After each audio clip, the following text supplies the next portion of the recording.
Hi, this is Michelle, and I'm coming to you with another unboxing video. I apologize for the weird alien-like glow on my face right now. I have left my laptop open. We'll be sure to get rid of that lighting before I go on with this video, unless y'all are into it. I don't know, I'm not really. Today, I'm gonna be unboxing two very special characters. Shooting Star Gordon, the Trackmaster, and an engine who needs no introduction. The Flying Scotsman, the Trackmaster. I have been waiting for him for so long. Anyone who has followed me anywhere knows that I love Trackmasters. I know that they are not what they once were.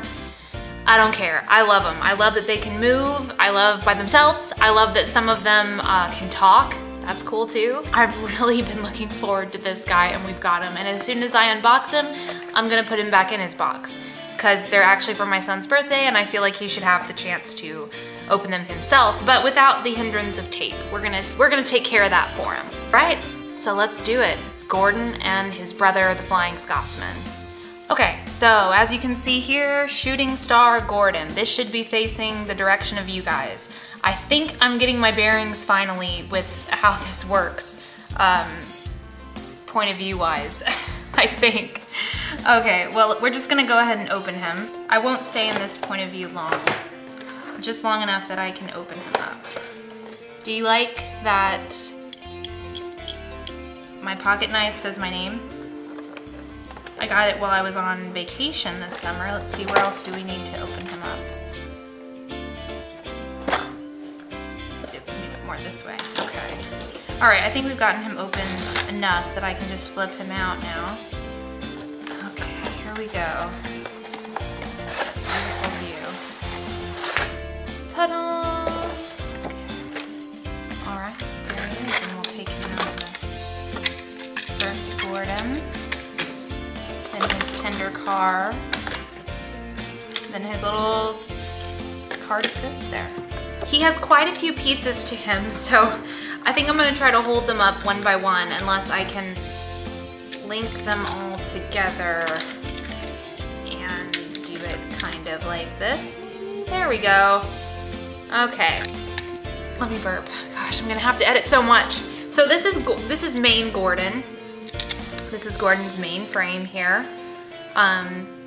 Honestly, I think this looks a lot better just in general craftsmanship than the other Trackmasters that have come out recently that people haven't liked.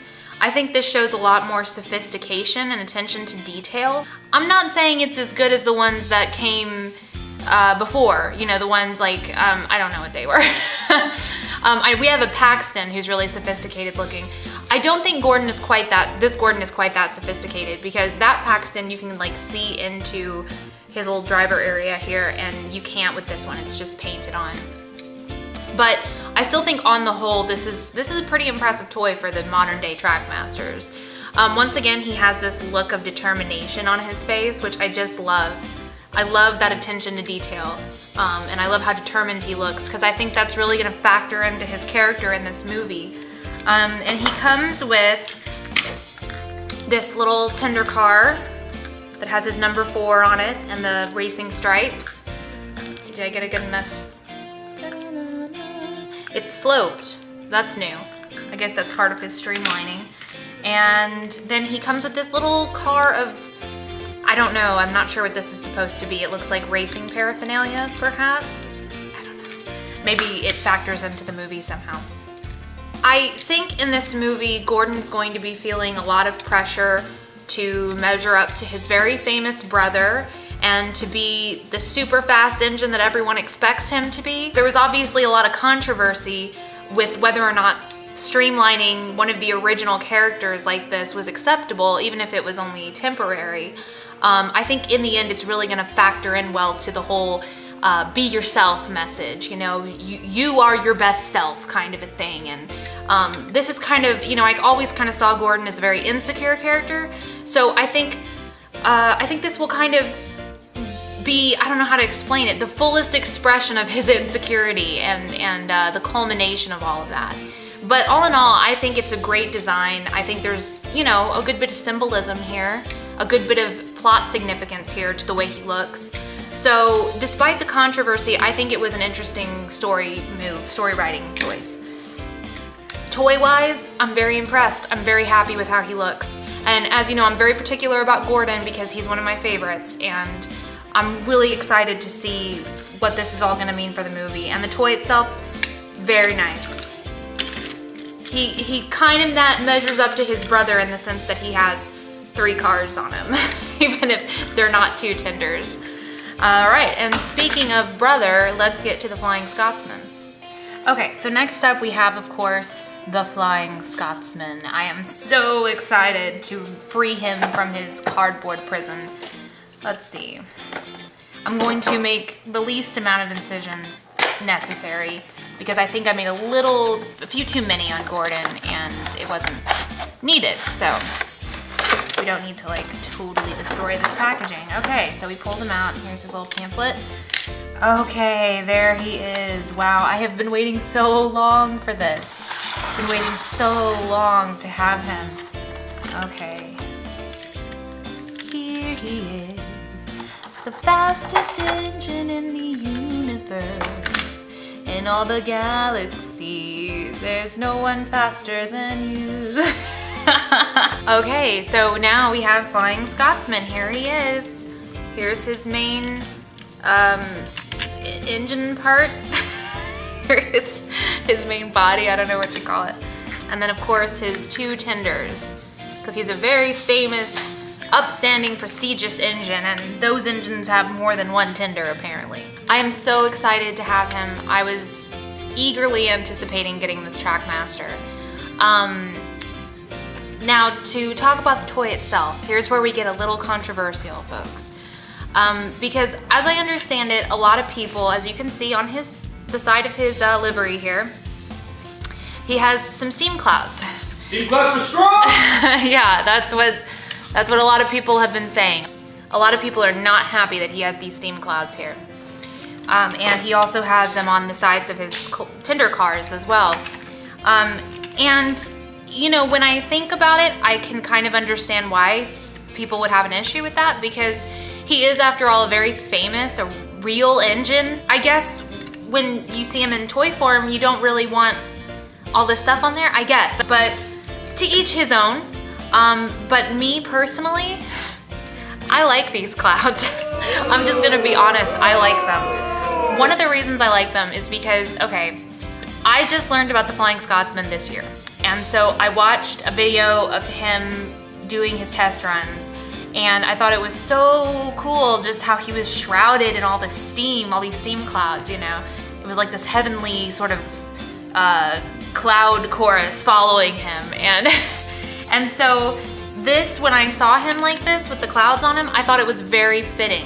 Very fitting to the impression I had been given of him, just because of how fast he goes and how majestic he is and all the steam clouds he has pouring out.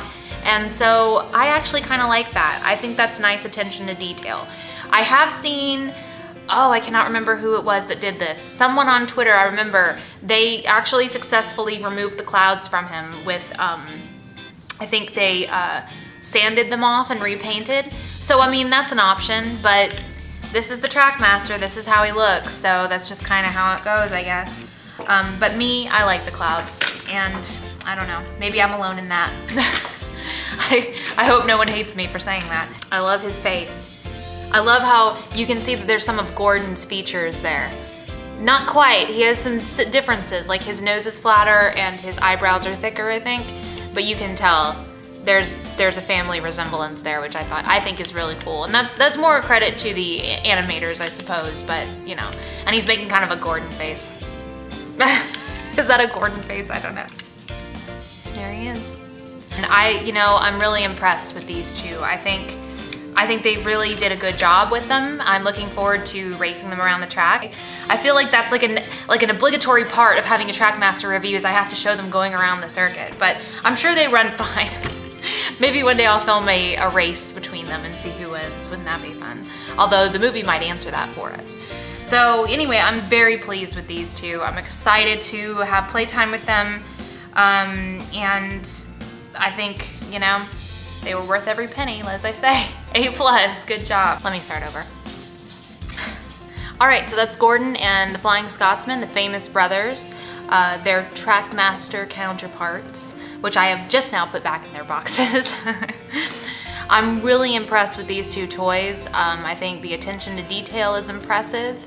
I think the construction of them is impressive, and I'm looking forward to playing with them. And as I've said so many times, as soon as the Great Race is available for me to watch here in America, because I have not seen it yet, we will be doing a review of it here on this channel. As soon as we're all able to see it and we can put our input in it, we can give our input, you know, longer than a 10-minute clip. Although, did you guys see that 10-minute clip? I am pumped. This looks like such a cute movie. Yeah, so as soon as that's available, we'll have a review, so look out for that. And we have several other movie reviews coming. I believe that Flute Girl is going to be uploading her Tale of the Brave movie review sooner or later to this channel. And I know we have several plans for other toy reviews, movie reviews, so just look forward to that, and we'll talk to you guys later.